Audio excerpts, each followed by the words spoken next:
Assalamualaikum warahmatullahi wabarakatuh. Selamat datang kembali di channel Nara Story dan tentunya masih bersama saya Mas Nara di sini. Apa kabar kalian semua? Semoga selalu baik-baik saja, sehat badannya, dilimpahkan rezekinya dan dihindarkan dari segala mara bahaya. Amin. Di kesempatan kali ini saya akan menceritakan sebuah cerita drama rumah tangga dengan judul Selalu Miskin, melanjutkan dari part sebelumnya. Oke, seperti biasa sebelum ceritanya, bagi kalian yang belum subscribe channel Nara Story, silahkan bisa subscribe dulu lah dan aktifkan lonceng notifikasinya agar kalian tidak ketinggalan cerita menarik dari channel Nara Story. Dan jangan lupa juga untuk share and like, tentunya agar Mas Nara lebih semangat lagi untuk menghibur kalian. Oke, kalau sudah, terima kasih, and so just try keep up with me.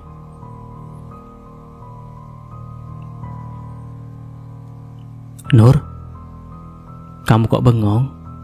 Ayo masuk, ajak ibu dengan menggandeng tanganku. Dengan berat akhirnya aku masuk ke dalam rumah. Di depan pintu sudah berdiri Bang Mas Haiful, mantan abang iparku. Aku menundukkan kepala sambil menyunggingkan seulas senyum, dan beliau pun ikut menundukkan kepala ketika berpapasan denganku. Bang Saiful mempersilahkan aku dan ibu untuk masuk ke dalam. "Masuklah, Nur," ucap mantan abang iparku pelan. Ketika aku masuk, jenazah sudah dikafankan. Aku melihat Mbak Ati dan Mbak Sari duduk di samping kiri dan kanan jenazah. Aku mendekat hendak melihat wajah mantan ibu mertuaku yang terakhir kalinya. Namun ketika aku sudah 1 meter dengan Mbak Ati, dia langsung melihat ke arahku. "Ngapain kamu kesini?" tanya Mbak Ati dengan sinis. "Nur mau melayat, Mbak. Kamu bukan menantu Mama lagi." "Aku tahu, Mbak. Tapi biarkan Nur bertemu Mak untuk yang terakhir kalinya. Nur ingin minta maaf sama Mak." Mbak Sari yang berada di sebelah Mbak Ati nampak berbisik. Mungkin ia berusaha meredam emosi kakaknya.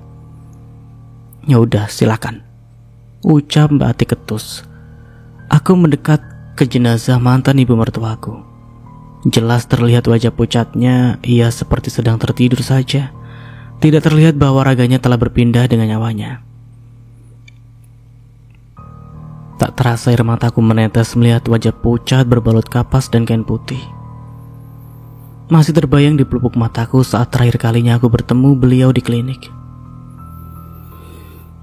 Tuhan, andai aku tahu itu saat terakhir aku bertemu dengannya, pasti aku tak akan meninggalkan beliau saja sendirian di klinik. Maafkan Nur, Mak. Maafkan segala kesalahan Nur selama menjadi menantu Mama. Nur bukan menantu yang baik buat Emak. Nur tak bisa mempertahankan rumah tangga dengan Mas Andi. Maafkan Nur, Mak. Aku bersimpuh lalu mencium kening Mak mertua yang dingin dan pucat sekali. Aku tak bisa menyembunyikan rasa sedihku. Aku menyesal saat itu meninggalkan beliau sendiri. Aku tak pernah menyangka beliau akan meninggalkan setelah pertemuan itu. Maafkan Nur, Mak. Maafkan Nur.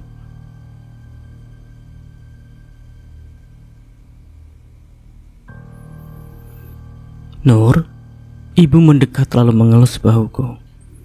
"Sudah, Nur, jangan menangis seperti itu. Kasihan almarhum." Aku menghapus air mata yang masih membasahi wajahku. Mbak Ati dan Mbak Sari hanya melihat dari jauh. Mereka berdua juga terlihat sedih. Mungkin Mbak Ati juga merasa bersalah karena tidak menemani ibunya saat di klinik.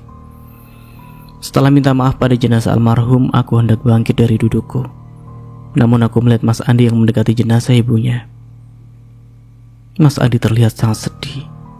Ia juga menangis tapi tak bersuara. "Mak, maafkan Andi, Mak.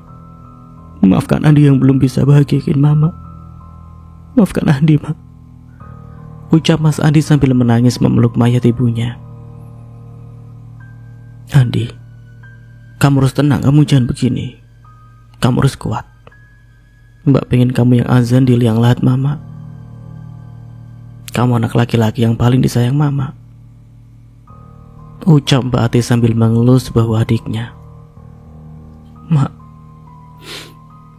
maafkan Andi, Mak. Andi gak sempat temanin Mama Mas Andi kembali menangis di depan semua pelayat. Ia bahkan tak peduli pada aku dan ibu yang duduk di dekatnya. Mungkin Mas Andi tak memperhatikanku.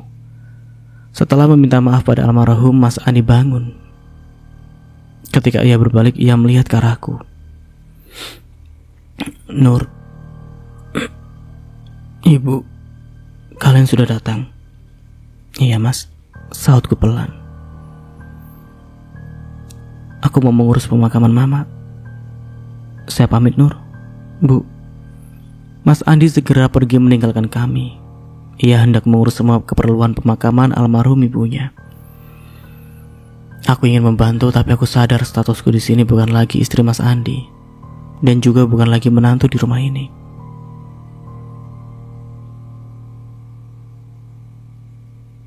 Aku hanya duduk, diam melihat pelayat yang datang silih berganti. Sebagian ada yang bertanya tentang hubunganku dengan Mas Andi. Sebagian ada yang memandangku dengan sinis.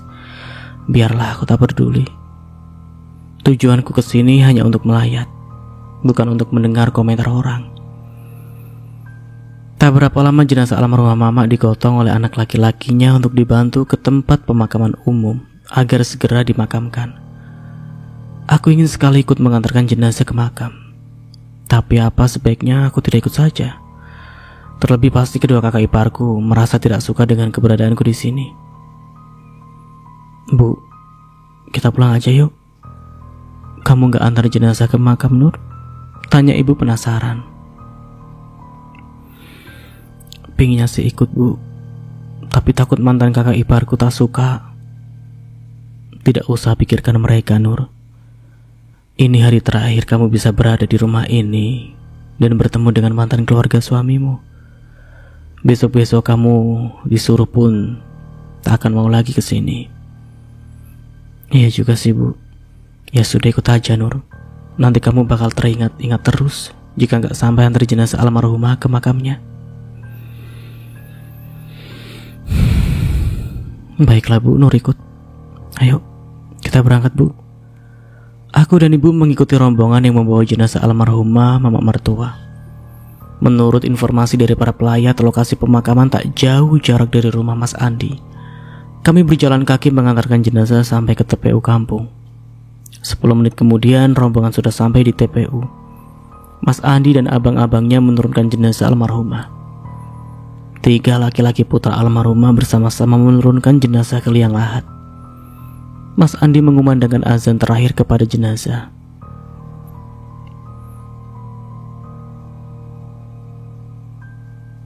Allahu Akbar. Allahu Akbar. Suara lantunan azan Mas Andi terdengar serak dan parau. Ia pasti menahan sedih dan tangis. Ada rasa haru menyelimuti hatiku. Tak terasa air mataku menetes melihat pemandangan yang sangat menyedihkan ini. Di saat orang tua kita meninggal dunia dan anaknya sendiri yang mengumandangkan azan terakhir. Rasanya terharu sekali. Aku tak sengaja melihat ibu menyapu air mata. Pasti ibuku juga terharu melihat Mas Andi yang sedang mengazankan ibunya untuk terakhir kalinya. Aku mendekat ke arah ibu. Kupeluk ia begitu erat. Beliaulah hartaku satu-satunya yang paling berharga yang masih kumiliki. Setelah selesai mengumandangkan jenazah di liang lahat, Mas Andi tak kuasa menahan tangis. Pertahanannya akhirnya runtuh. Ini ya menangis sejadi-jadinya.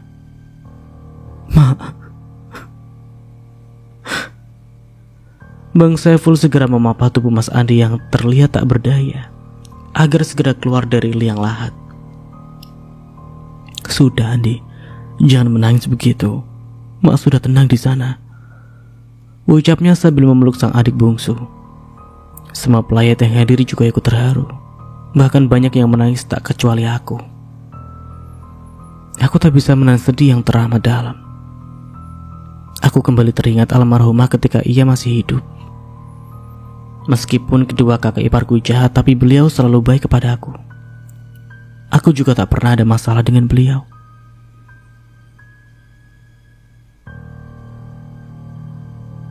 Semoga amal ibadah beliau diterima oleh Allah.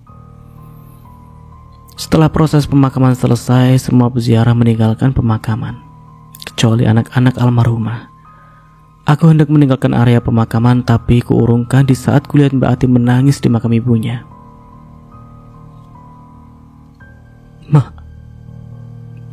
Maafkan Ati, Mak. Maafin Ati yang teledor jagain emak. Maafin Ati. Mbak Ati meraung-raung di pusara almarhumah. Aku sedikit merasa aneh. Kok baru sekarang ia menangis tadi ya? Tadi di saat di rumah kok dia biasa saja, tidak seperti ini. Nur, kamu gak pulang? Tanya ibu yang hendak pulang. Iya Bu, Nur mau pulang. Tapi lihat deh Bu, kok Mbak Ati meraung-raung di makam ibunya? Tadi di rumah kok dia gak nangis ya Bu? Mungkin di rumah dia malu, kan banyak orang. Bisa jadi sih. Ya udah kita pulang aja ya Bu. Nur mau lihat toko. Aku dan ibu segera kembali ke toko. Beberapa hari aku terlalu sibuk hingga tak punya waktu di toko. Ketika sampai di toko, aku heran melihat tingkah Linda gelagapan ketika melihatku, sepertinya dia menyembunyikan sesuatu. Hei, Linda. Hai Nur, sejak kapan kamu sampai Nur? Ucap Linda gelagapan.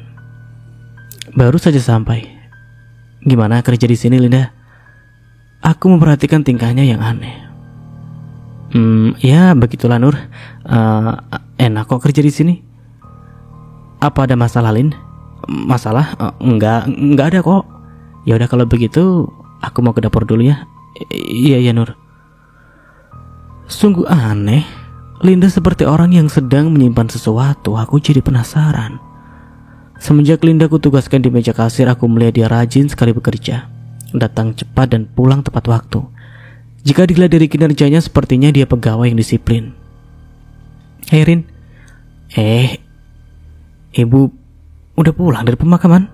Iya nih, baru saja sampai. Oh ya Bu, gimana? Ada jumpa sama Pak Andi? Ya pasti jumpa lah Rin. Orang yang meninggal ibunya. Ibu baik sekali ya. Jarang lo ada mantan menantu melayat ke rumah mantan mertua. Lah biasa aja tuh Rin.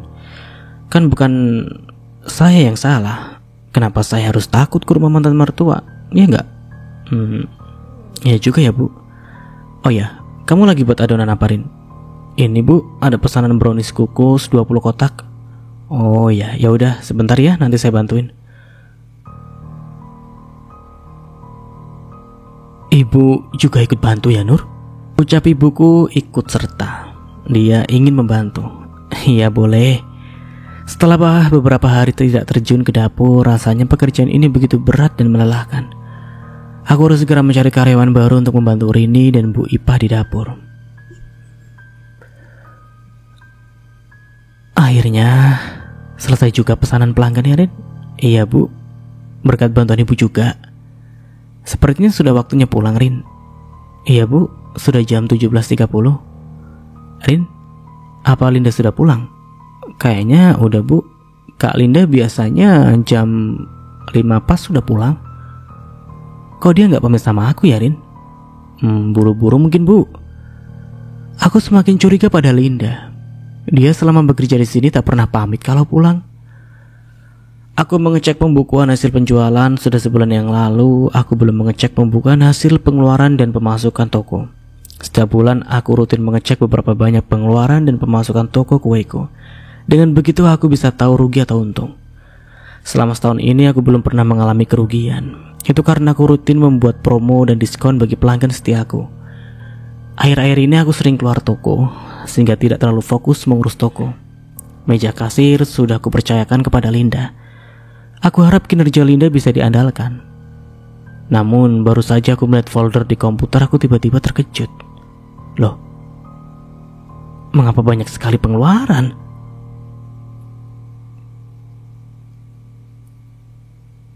Linda nampak mencurigakan. Setiap hari dia datang cepat dan pulang cepat. Nyaris tak pernah lagi bertegur sapa denganku. Aku juga merasa aneh dengan Linda. Ketika kemarin aku menyapa, dia tiba-tiba salah tingkah. Itu yang membuat aku semakin curiga.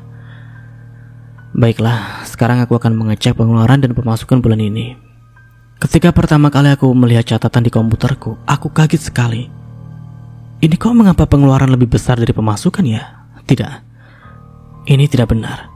Selama setahun aku menjalankan bisnis ini, nyaris tak pernah aku mengalami pengeluaran lebih banyak dari pemasukan. Aku akan memeriksa CCTV. Linda membuatku semakin curiga saja. Aku membuka file CCTV di tempat kasir, di mana Linda aku tugaskan, dan aku tercengang melihat video yang terpampang di depan mataku.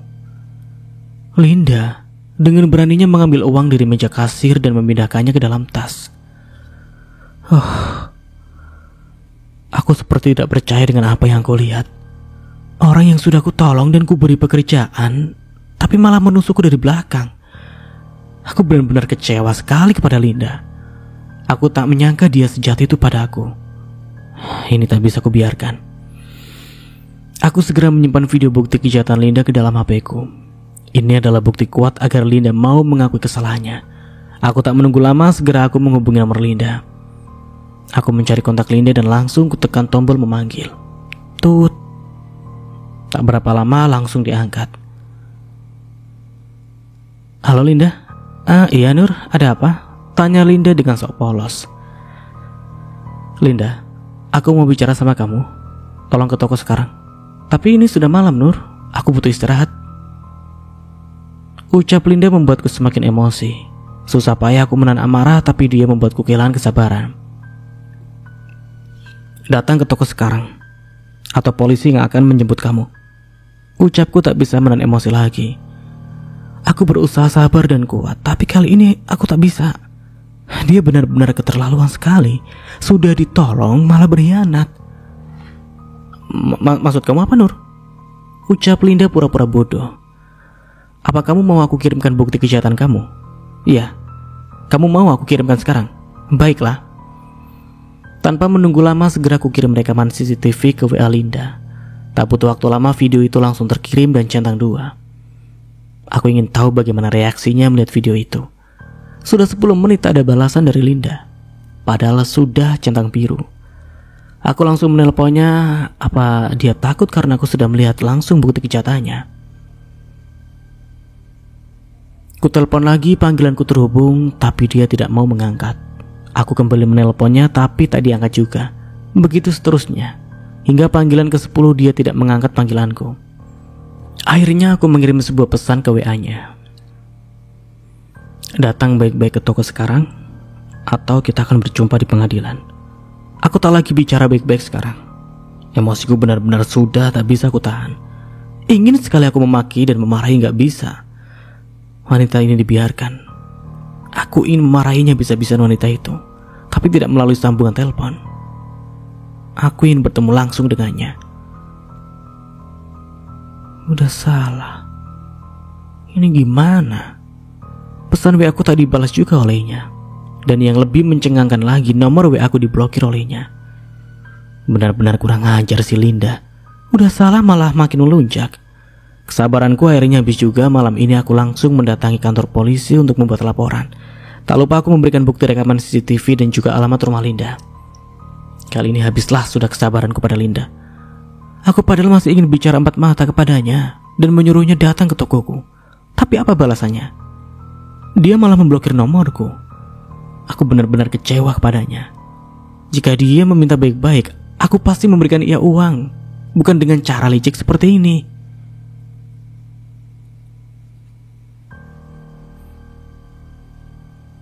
Bahkan aku telah memberinya uang 5 juta cuma-cuma. Tapi kenapa dia sampai berani mengambil uang tanpa sepengetahuanku ya? Bahkan aku akan memberinya kok dengan sukarela jika dia meminta baik-baik padaku, bukan dengan cara curang seperti ini. Setelah selesai membuat laporan ke kantor polisi, aku berniat mendatangi rumah Linda. Aku hanya ingin memastikan jika ia masih tinggal di alamat yang dulu. Namun sesampainya di alamat rumah Linda, aku terkejut karena di depan pagar rumah tertulis rumah dijual. Betapa kagetnya aku mengetahui bahwa Linda sudah tidak tinggal di rumah itu lagi. Kemana Linda pergi ya? Mengapa secepat itu dia menghilang? Nomor WhatsAppku juga sudah diblokir olehnya. Mengapa Linda bertingkah seperti ini sih? Aku harus mencari tahu. Jangan-jangan ini ada hubungannya dengan utang suaminya. Linda pernah bercerita jika suaminya terlilit hutang di bank dengan jumlah puluhan juta. Ia juga pernah bilang jika rumah dan usaha suaminya akan disita jika dia tidak mampu membayar. Satu sisi aku kasihan padanya, walau bagaimanapun dia dulu adalah temanku. Namun satu sisi aku kecewa kepadanya. Mengapa dia tidak bicara pada aku? Jika butuh uang secara mendadak, apa susahnya bicara baik-baik pada aku? Aku segera pulang ke toko. Jam sudah menunjukkan pukul 22.30 malam. Tubuhku sangat lelah, aku ingin segera beristirahat saja. Sesampainya di toko, ibu sudah menungguku sejak tadi. Ibu belum tidur? Belum, Nur. Ibu khawatir.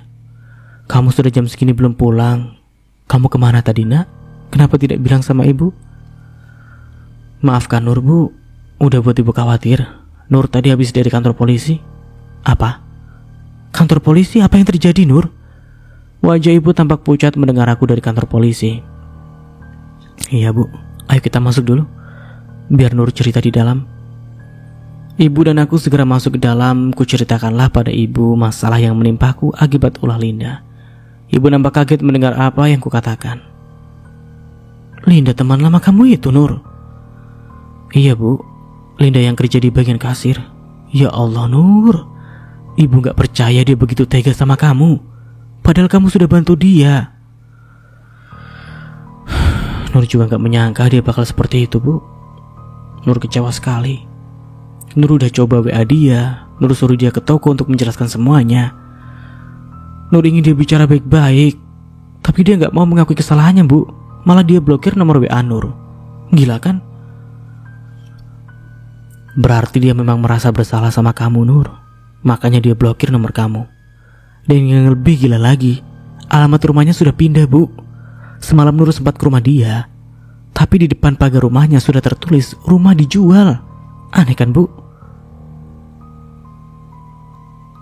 Atau jangan-jangan rumahnya sudah disita bank ya? Kalau disita sama bank ya pasti tulisannya bukan begitu, Bu. Pasti dari pihak bank yang tulis. Iya juga ya, Nur. Tapi yang jelas Nur sudah buat laporan ke kantor polisi, Bu. Nur sudah coba jalan baik-baik, tapi Linda tidak mau. Ya terpaksa Nur harus memakai cara ini agar dia bisa bertanggung jawab atas perbuatannya. Kamu yang sabar ya, Nur. Ibu yakin kamu pasti sanggup. Iya, Bu, makasih ya. Sudah kasih semangat buat Nur. Aku memeluk ibu begitu erat. Sekarang aku merasa sedikit lebih tenang setelah bercerita kepada ibu.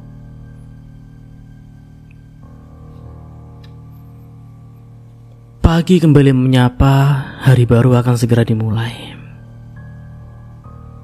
Pukul 7 pagi aku membuka toko ditemani ibu. Udara begitu sejuk dan bersih. Semoga hari ini banyak pelanggan yang membeli kue di tokoku. Bu, iya Nur, ada apa? Kira-kira Linda kemana ya, Bu? Ya mana ibu tahu, Nur. Paling dia sembunyi atau paling pulang kampung. Pulang kampung? Jangan-jangan dia di rumah orang tuanya ya, Bu. Bisa jadi, Nur. Atau bisa juga dia merantau. Merantau? Iya, biasanya orang yang lagi ada masalah atau lagi dikejar hutang, dia akan merantau keluar kota atau keluar negeri bahkan. Bisa jadi di sana jadi TKW atau TKI. Iya juga ya, Bu. Jangan-jangan dia kabur ke Malaysia terus jadi TKW di sana. Bisa saja. Kalau sampai Linda kabur ke luar negeri bisa gawat. Polisi pasti tidak akan bisa menemukannya. Dan dia bisa bebas berkeliaran setelah mencuri uangku. Itu tidak bisa dibiarkan. Jika sekali ia bisa lolos, maka besar kemungkinan ia akan mengulangi lagi perbuatannya. Untuk saat ini biarlah polisi melakukan tugasnya. Aku yakin suatu saat Linda pasti akan ditemukan. Aku dan ibu kembali menyibukkan diri di toko. Kali ini aku sendiri yang memegang kursi kasir. Aku sudah trauma memberi tempat empuk ini sama orang lain. Nur, gimana? Jadi kamu buka cabang toko kue? Untuk saat ini belum, Bu. Modalku udah banyak dibawa kabur sama si Linda. Berapa banyak memangnya, Nur? Lumayan lah, Bu. Ada sekitar 15 juta. Ya ampun, banyak sekali, Nur. Belum lagi uang yang sudah Nur kasih dia, 5 juta, Bu. Berarti 20 juta uang kamu raib sama Linda. Ya begitulah Bu, Nur harus ngumpulin lagi dari nol. Uang segitu ngumpulinnya hampir setahun loh Bu. Iya Nur, Ibu tahu zaman sekarang susahnya nyari uang. Kalau susah payah kita kumpulin terus diambil begitu saja, rasanya sakit banget ya Nur, sampai ke ulu hati sakitnya. Makanya Nur lapor polisi Bu. Kalau dia ambil 1 juta 2 juta mah Nur ikhlasin Bu. Lah ini belasan juta, bukan mudah sekali kita cari uang segitu. Yang sabar ya Nur, Ibu doakan Allah menggantikan rezeki kamu lebih banyak lagi. Amin. Semoga saja ya Bu, biar kita bisa buka cabang toko kue satu lagi. Pukul 10 pagi semua karyawan toko sudah hadir semua, dan toko sudah ramai oleh pelanggan. Aku tetap duduk di kasir, melayani pelanggan silih berganti. Saat aku sedang sibuk melayani pembeli, gawaiku berdering. Iya, halo? Assalamualaikum. Waalaikumsalam. Apa ini benar dengan Bu Nur Indayani? Iya, saya sendiri. Kami dari kantor polisi. Kami mau menyampaikan bahwa pelaku pencurian uang di toko Anda telah kami amankan di kantor polisi. Oh, benarkah? Di mana si pelaku ditemukan, Pak? Kami mencari informasi melalui tetangga pelaku. Mereka memberitahu bahwa pelaku dan suaminya tidak tinggal di alamat lama, tapi sudah pulang ke kampung suaminya. Dan setelah melakukan penyelidikan, akhirnya kami menemukan dia di kampung suaminya. Sekarang pelaku sudah berada di kantor polisi. Syukurlah kalau sudah ditemukan. Terima kasih ya Pak atas bantuannya. Sama-sama Bu Nur. Kami hanya menjalankan tugas. Baiklah Bu, selamat siang dan assalamualaikum. Waalaikumsalam. Aku merasa lega. Akhirnya polisi bisa menemukan Linda. Rasanya ingin sekali aku ke kantor polisi untuk bertemu dengan Linda. Aku ingin bertanya banyak hal kepadanya. Dan yang pasti aku ingin tahu mengapa dia sampai tega berbuat curang di belakangku. Mungkin besok saja aku ke kantor polisi bersama ibu. Hari ini sedang ramai pelanggan yang membeli kue. Hari ini aku harus melayani pembeli dan stay di kasir. Aku tak boleh sembarangan membiarkan orang lain memegang kasir. Dan tak mau kejadian yang sama terulang lagi. Keesokan harinya aku mengajak ibu pergi ke kantor polisi. Bu, ayo temani Nur ke kantor polisi. Ke kantor polisi? Ada masalah apa Nur? Linda sudah ditangkap Bu. Kini dia ditahan di kantor polisi. Benarkah? Iya Bu, makanya dari ini Nur mau ke sana mau tanya banyak hal sama Linda. Memangnya boleh Nur kamu jumpai dia? Lah kenapa tak boleh Bu? Nur kan korban, Nur berhak tahu apa alasan dia melakukan perbuatannya itu pada Nur. Tapi dia kan belum disidang Nur. Setahu ibu jika seseorang tahanan yang belum disidang tak boleh dikunjungi selain dari keluarganya. Emang gitu Bu? Setahu ibu sih begitu Nur. Gak tahu mungkin sekarang udah beda lagi peraturannya. Ya udah kalau begitu mending kita tak usah kesana saja lah ya Bu. Kita tunggu saja. Nanti nunggu persidangan pasti Nur akan dipanggil di persidangan nanti. Iya pastilah Nur. Kamu kan korbannya. Dia pelaku kejahatan. Nanti di rumah sidang kalian akan dipertemukan untuk dimintai keterangan. Jika Linda tidak terbukti bersalah, maka dia bisa dibebaskan. Tapi sebaliknya jika kamu punya bukti yang kuat, maka Linda harus mendekam dalam jeruji besi sesuai pasal yang berlaku. Aku yakin Linda pasti dinyatakan bersalah Bu. Aku kan punya bukti CCTV yang merekam aksi pencurian Linda ke kasir. Itu ya pasti Nur. Karena kamu sudah punya bukti, kita tunggu saja kapan kamu dipanggil ke persidangan. Dan nanti kita lihat berapa tahun dia akan mendekam di penjara. Tapi kasihan juga ya Bu, kalau dia di penjara. Mana anak-anaknya masih kecil pula. Suaminya terjerat hutang. Kamu ini gimana sih Nur? Pelin-pelan. Kalau kamu kasihan sama Linda, untuk apa kamu buat laporan ke kantor polisi? Karena Nur kecewa Bu sama Linda. Dan uang yang diambil Linda itu tidak sedikit, belasan juta Bu. Nur juga sudah ajak dia bicara baik-baik, tapi dia gak mau. Ya sudah Nur laporin dia ke polisi. Ya sudah kalau begitu Nur. Kalau kamu sudah buat laporan, untuk apa kamu kasihan sama Linda? Aku kasihan sama anaknya Bu. Itu resiko dia Nur. Setiap perbuatan kriminal ada resikonya. Seharusnya dia memikirkan nasib keluarganya sebelum melakukan perbuatan tercela seperti itu. Ya sudahlah Bu, kita tidak usah membahas Linda lagi lah. Lebih baik kita fokus ke usaha gue aja. Biar polisi saja yang mengurus Linda. Ibu menarik nafas panjang dan membuangnya perlahan. Sepertinya ibu bingung dengan sikapku yang berubah-ubah.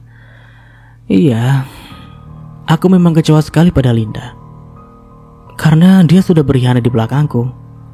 Tapi sisi manusia dalam diriku tak bisa kutolak juga. Aku merasa kasihan pada anak-anak Linda yang masih kecil. Mereka pasti kehilangan sosok ibunya. Apalagi ditambah suami Linda yang masih terlilit utang bank. Makin pusing saja aku mikirin masalah Linda gak habis-habis. Lebih baik aku lupakan masalah Linda dan fokus bekerja.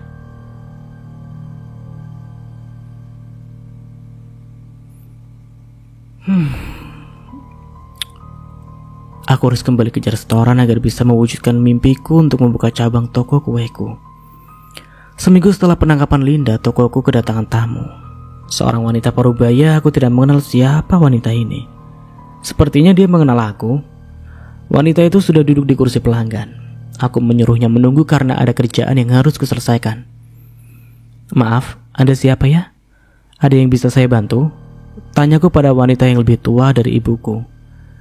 Ia langsung berdiri ketika melihat kedatanganku. Tangannya diangkat untuk menjabat tanganku. Aku membalas dengan menjabat tangannya. Saya Wartini, ibunya Linda. Apa aku tidak salah dengar? Kenapa ibunya Linda tiba-tiba datang ke sini? Dan dari mana pula ibu ini tahu alamatku ya? Aku yakin pasti Linda memohon pada ibunya agar meminta aku membebaskannya. Apa saya tidak salah dengar? Ucapku ketus. Aku masih menyimpan kesal pada Linda. Sebelumnya saya selaku ibunya minta maaf sebesar-besarnya kepada kamu, Nur.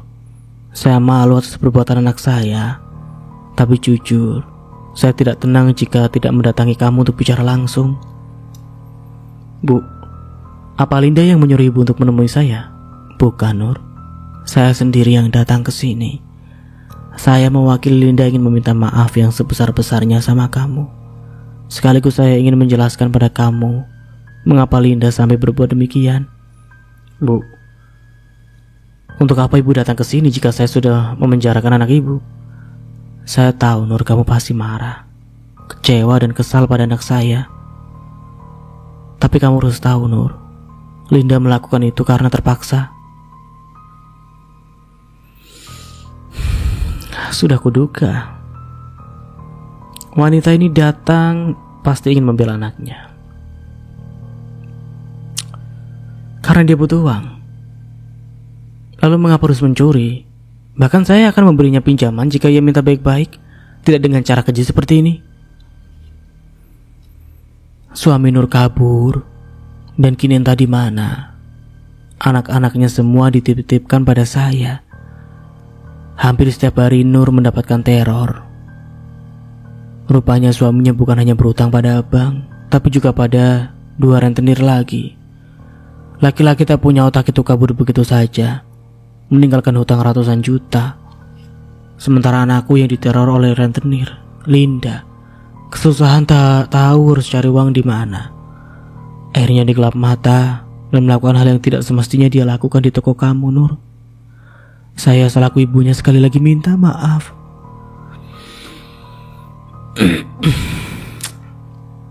Rupanya begitu pilu hidup yang dijalani Linda.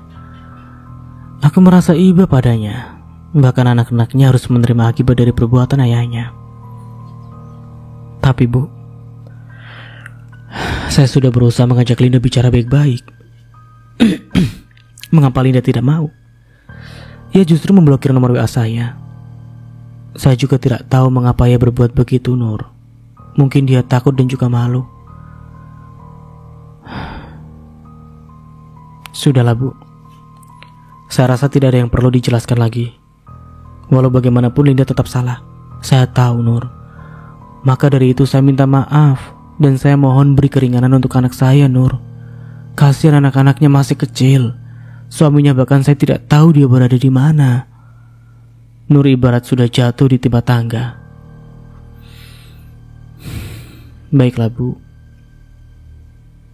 Nanti saya pikirkan lagi bagaimana baiknya. Saya sedang sibuk. Banyak pekerjaan sedang menunggu saya. Saya permisi dulu. Tanpa menunggu jawaban dari ibu tersebut, aku segera bangkit lalu menuju ke ruang kerjaku.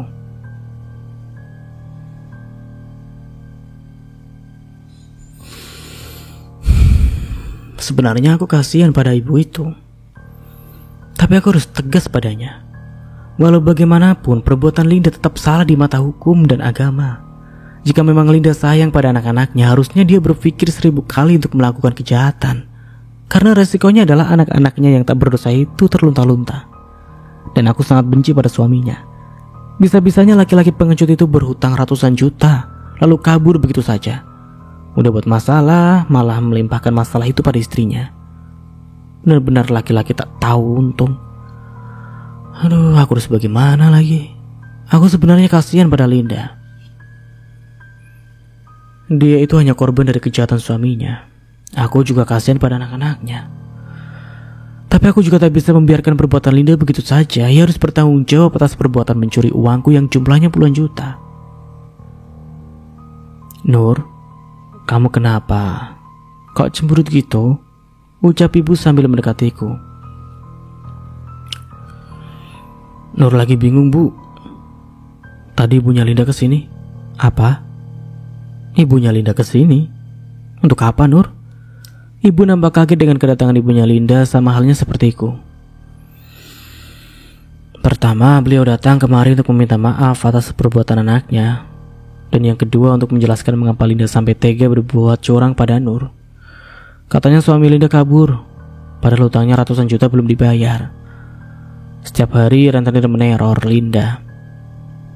Sampai-sampai anak-anak Linda diungsikan di rumah neneknya. Kasihan juga ya Linda, Nur. Punya suami kok jahat sekali ya. Udah syukur Linda mau membantu membayar hutang suaminya, malah kabur gitu aja ninggalin hutang sama Linda. Duh, dengernya aja udah kesel ibu. Ibuku orang yang mudah tersentuh. Sedikit saja mendengar kesusahan orang lain, dia pasti akan ikut merasakan kesal dan peduli. Mungkin sifat itu juga yang diturunkan kepada aku. Bukan hanya itu saja, Bu. Ibunya Linda juga meminta keringanan pada Nur agar mengurangi hukuman Linda. Lalu, apa kamu terima permintaan ibunya Linda? Nur pikir dulu lah, Bu. Walau bagaimanapun perbuatan Linda itu salah, baik di mata hukum, negara maupun secara agama. Terlepas dari sisi kemanusiaan kita kepada anak-anak Linda, Linda harus bertanggung jawab karena mengambil uang yang jumlahnya tidak sedikit, Bu. Kalau hanya 1-2 juta, Nur akan ikhlaskan. Tapi ibu tahu sendiri kan, jumlahnya 15 juta, belum lagi uang yang Nur kasih ke dia cuma-cuma. Gimana Nur gak marah coba? Aku masih menyimpan marah dan kesal kepada Linda, tapi tak bisa kupungkiri. Salah satu sisi hatiku, aku juga kasihan pada anak-anak Linda yang tak berdosa itu. Iya Nur, ibu tahu kamu pasti marah pada Linda karena perbuatannya itu. Saran ibu, lebih baik kamu serahkan saja sama Allah. Kamu sholat istikharah, minta petunjuk apa yang harus kamu lakukan. Ibu yakin kamu pasti bisa. Kamu wanita yang kuat dan baik hati.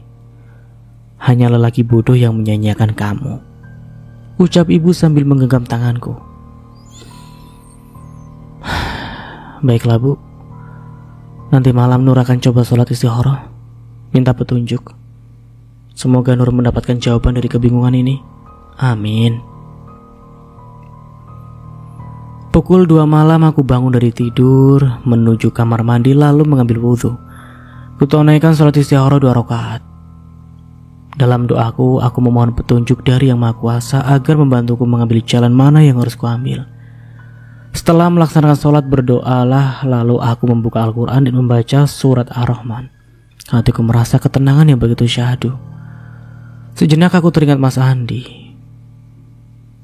Entah mengapa aku teringat dia, padahal aku sudah jadi mantan istrinya. Aku lupa tidak mengunjungi tahlilan almarhum emak mertua. Ini sudah lebih dari seminggu. Sudah pasti tahlilannya sudah berakhir. Aku ingat suatu ketika mantan ibu mertuaku punya usaha bagian pakaian. Itu dulu sekali semasa beliau masih muda. Beliau pernah bercerita suatu hari ada seorang ibu-ibu meminta izin emak mertua untuk menjual pakaian yang ada di toko emak untuk dijual kembali secara angsuran atau kredit. Ibu itu mengambil dalam jumlah banyak. Kira-kira saat itu berharga 2 juta, kalau sekarang mungkin 10 juta lebih. Lalu emak mertua dengan sukarela memberikan pakaian dalam jumlah banyak pada ibu itu tanpa DP sepeser pun. Mereka hanya terikat akad saja, dan emak mertua pun percaya begitu saja karena ibu itu teman dekatnya. Dan waktu berganti waktu, minggu berganti bulan, ibu itu tak kunjung kembali menampakkan batang hidungnya. Hingga setahun sudah berganti, emak tak juga menagih uang pakaian yang sudah diambil oleh si ibu-ibu itu. Hingga suatu hari emak mertua mengetahui bahwa si ibu itu telah kabur ke Malaysia. Kecewa sudah pasti. Emak mertua mengetahui hal itu dari saudara si ibu itu. Emak ingin meminta uang pada saudaranya tak mungkin. Saudaranya bahkan tak tahu menahu soal pakaian yang diambil itu. Emak mertua pun menunggu si ibu itu pulang. Lama sekali ibu itu tak pulang hingga 10 tahun. Kemudian beliau mendapat kabar bahwa ibu-ibu itu sudah sakit-sakitan dan stroke. Kini si ibu itu sudah kembali ke rumah asalnya. Emak ingin menagih yang pakaian yang diambil oleh ibu itu. Namun melihat kondisi ibu tak enak sampai hati. Melihat kondisi keluarga si ibu itu pun sangat kurang mampu. Akhirnya emak mengikhlaskan uang pakaian itu. Dan tak berapa lama si ibu itu akhirnya meninggal dengan tenang. Emak pun melayat rumah duka si ibu itu. Sejak saat itu emak berhenti berusaha jual beli pakaian. Ia hanya menunggu pemberian dari anak-anaknya saja. Dari cerita emak mertua tadi, aku bisa mengambil pelajaran. Tak ada gunanya kita berdendam dan menuntut uang yang telah hangus kita ambil. Ikhlas adalah level sabar yang paling tinggi. Jika kita bisa ikhlas, maka semua masalah yang kita hadapi akan jadi mudah. Dan jika kita memaafkan kesalahan orang lain, maka Allah akan memudahkan segala urusan kita di dunia. Maka dari itu aku memutuskan untuk mengikhlaskan sajalah uang yang telah diambil Linda. Aku berencana untuk mencabut tuntutan di kantor polisi. Aku belajar dari pengalaman emak mertua, dengan ikhlas hidup kita jadi mudah. Iya. Setelah melaksanakan sholat istikharah, aku mantap mendapatkan petunjuk lewat kenangan dan cerita dari almarhumah emak mertua. Al-Fatihah untuk beliau. Semoga beliau tenang di sana. Semoga keputusan ini adalah yang terbaik, terutama bagi anak-anak Linda. Pagi hari aku menceritakan pada ibu tentang keputusanku akan mencabut gugatan Linda. Ibu tak terlihat kaget. Beliau malah tersenyum kepadaku. Ibu tahu kau bukan orang jahat, Nur. Ibu dukung keputusanmu. Alhamdulillah. Semoga ini yang terbaik untuk kita ya, Bu. Amin. Aku ditemani ibu mendatangi kantor polisi untuk mencabut gugatan terhadap Linda. Polisi nampak kaget dengan keputusanku secara tiba-tiba. Apa benar ibu ingin menarik tuntutan ini? Benar, Pak. Sudah saya pikir-pikir dan berkompromi dengan keluarga. Saya yakin untuk mencabut tuntutan terhadap saudara Linda. Baiklah, akan kami proses permohonan Ibu Nur. Mohon tunggu sebentar, saya akan menyampaikan berkas dan surat yang diperlukan. Baik, Pak. Aku dan ibu menunggu proses yang harus kujalani di kantor polisi. Agak lama dan banyak pertanyaan yang harus kujawab. Setelah semua selesai, akhirnya tuntutan berhasil dicabut. Keluarlah selembar surat yang menyatakan bahwa Linda dibebaskan. Entah mengapa aku turut merasa senang dan bahagia setelah menarik tuntutan ini. Semoga Linda bisa berubah ya, Nur. Tidak mengulangi perbuatannya. Ibu bangga sama kamu, Nur. Kamu melakukan hal yang benar. Ibu turut merasa senang Linda akan bebas. Ucap ibu ikut merasa senang sepertiku. Polisi yang bertugas segera membawa surat kebebasan Linda ke ruang tahanannya. Aku ingin ikut ke ruang tahanan Linda, tapi aku ragu. Nur, kamu tidak ingin ketemu Linda? Tanya ibu penasaran. Ingin sih, Bu. Tapi Nur ragu. Mungkin Linda kan malu bertemu dengan kita. Ya harusnya dia berterima kasih sama kamu, Nur. Kamu sudah membebaskan dia, kenapa kamu harus berpikir begitu? Ya juga ya, Bu. Ya sudah, ayo kita temui Linda, Bu. Aku dan Ibu menuju ke ruang tahanan Linda. Aku bisa melihat bagaimana kondisi di sini. Pasti Linda merasa tidak nyaman berada di sini. Banyak wajah-wajah menyeramkan berada di ruangan tahanan. Entah mereka akan bersikap baik atau buruk kepadanya. Ketika aku sampai di depan ruang tahanan Linda, Linda sudah dibebaskan dan sudah bisa keluar hari ini juga. Nur. Tiba-tiba Linda berlari ke arahku. Dia langsung memelukku sambil menangis. Maafkan aku, Nur. Maafkan kesalahan aku. Aku khilaf, Nur. Aku terpaksa melakukan itu. Setelah meminta maaf, Linda berlutut di kakiku. Lin, kamu tidak usah berlutut di kakiku, ucapku sambil mengangkat bahunya. Aku malu bertemu sama kamu, Nur. Aku menyesal telah mencuri uang kamu. Maafkan aku, Nur. Aku janji aku gak akan ulangi kesalahan itu. Tolong maafkan aku, Nur. Isak tangis Linda memenuhi ruangan kami berada. Aku sudah memaafkan kamu, Linda, ucapku dengan singkat. Terima kasih banyak, Nur. Terima kasih banyak, Bu. Maafkan saya, Bu. Nur, saya menyesal, Bu. Saya khilaf. Saya terpaksa. Sudah. Kami sudah memaafkan kamu, Linda. Sekarang pulang dan temui anak-anak kamu. Mereka pasti rindu kamu, ucap ibuku dengan tenang. Aura kebahagiaan begitu terpancar dari wajah Linda. Entah mengapa aku juga ikut merasa senang atas kebebasan Linda.